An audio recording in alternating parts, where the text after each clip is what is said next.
Batman and Robin are in hot pursuit as we review set number 76034, the Batboat Harbor Pursuit, here on TalkBricks.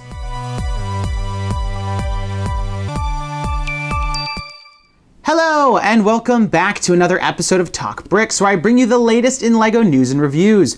Don't forget to subscribe to make sure you don't miss out on any of my upcoming videos, but let's get right to it. Michael here, and I'm so excited to be reviewing for you guys another set from LEGO DC Comics superheroes. Today we have the Batboat Harbor Pursuit, which has 264 pieces and retails for $29.99. This set comes out August 1st, but I was able to purchase it early at Target, and I know that I've seen it at Toys R Us as well, so definitely check your stores if you're looking to pick this one up. The Batboat Harbor Pursuit is comprised of this large Batboat vehicle, as well as a smaller jet ski piloted by Deathstroke.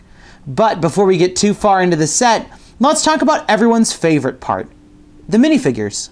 And here we have our three minifigures from the front. From left to right we have Deathstroke, Batman, and Robin. This is the first time we've ever gotten Deathstroke in a set, and I really love his design. It stays faithful to the comic books, and I really appreciate that bandolier of bullets and the two-tone molding on his pants. The head captures his iconic look, but the orange head with the dark printing definitely won't be everyone's favorite. The Batman in the center is the common Batman that we've gotten in this line of superhero sets, and I'm quite surprised that he doesn't come with the dual molding on the legs. Considering that this came out at the exact same time as Jokerland, where he did have those legs, it seems quite strange. And here we have Batman without his cowl piece, and you can see that white band that goes around his forehead, and that's really just so he gets that look in his eyes. On the right, we have Robin in a brand new outfit. The face is one that we've gotten before, but this long-haired, kind of darker version of Robin is all new to this set. I really enjoy the printing on Robin, and I like that he's got a dark green look. Both Batman and Robin have double-sided faces. In his second face, Batman looks quite determined.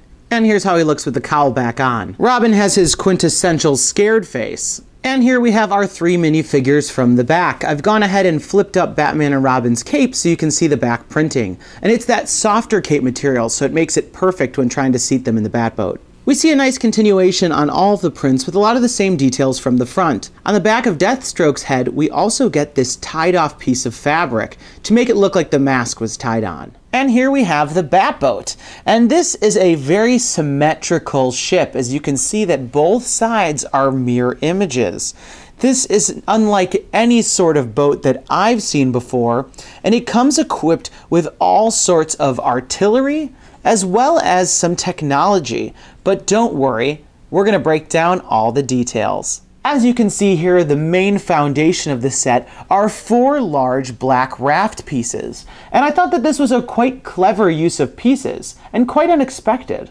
At the front of the ship, you'll find two cockpits, one for Robin and one for Batman. To place a figure in the cockpit, simply lift up the front canopy, place your figure inside, and close it up. In each of the cockpits, we have a 1x2 tile with a sticker that has a console printed. At the front of the Batboat, we have a Batman logo on a sticker. As we work our way down the side, we have a bunch of lights in clear and orange, and this will help make sure that Batman can see where he's going. At the rear of the ship, we have two flick-fire missiles, each which can be posed at different angles as it's on this ball joint. The missiles can of course be used to fire at Deathstroke. The rear of the vehicle has two large Batwing pieces, which help give it that iconic Batman look. Both Batman and Robin sit in pods that can be ejected from the Batboat. Simply slide forward this Technic pin to launch the pod. Now ejected from the larger Batboat, each of the Bat pods has a stud shooter posed on the side, and you can see at the back the assembly that allows it to attach to the Batboat. At the heart of the Batboat is a large research station. Simply lift up the radar dish and lift up the computer screens and the keyboards. This center section provides a large computer setup, and we can see that there's all sorts of screens and equipment on every side.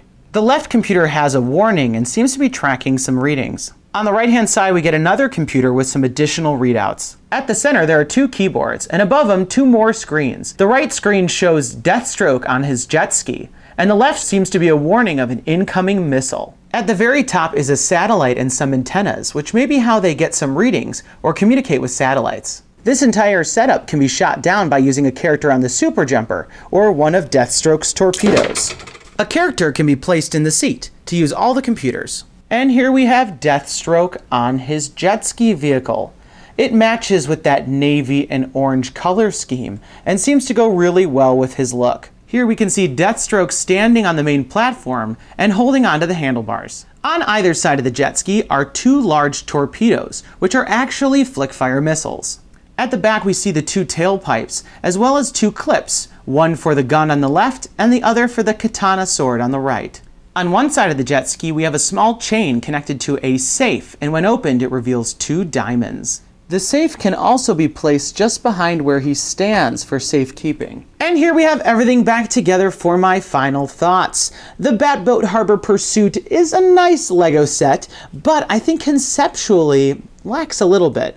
The Batboat is one of the trademark Batman vehicles, but I can't say that this one is my favorite interpretation. I do find that building it out of those 4 raft pieces was quite ingenious, and there's definitely a lot of play features. But there's something about this mobile command center that seems a little bit confusing. For instance, aren't the gadgets supposed to be a little smaller these days? And doesn't it seem a little irresponsible to park your boat and start doing research in the middle of the water? Plus, he leaves himself quite exposed. The best reason to pick up this set is for that amazing Deathstroke figure, as well as this newer version of Robin. But don't get me wrong, I did enjoy the build, but I have found some of the other recent Batman sets to be quite impressive. Considering how great I thought the Batmobile was in Jokerland, I would have expected a little bit more out of this trademark vehicle. But those are just my thoughts about the set, and I'd love to hear yours in the comments down below. Let me know, what do you think about the Batboat, and would you have done anything differently? And if you like what you saw here, don't forget to leave me a thumbs up down below and subscribe to make sure you don't miss out on any of my upcoming videos. That's all the time we've got for today. Thanks, and have a good one. Hey guys, did you miss my review of Jokerland? Click on this annotation to watch that video. And don't forget to subscribe to make sure you don't miss out on any of my upcoming videos.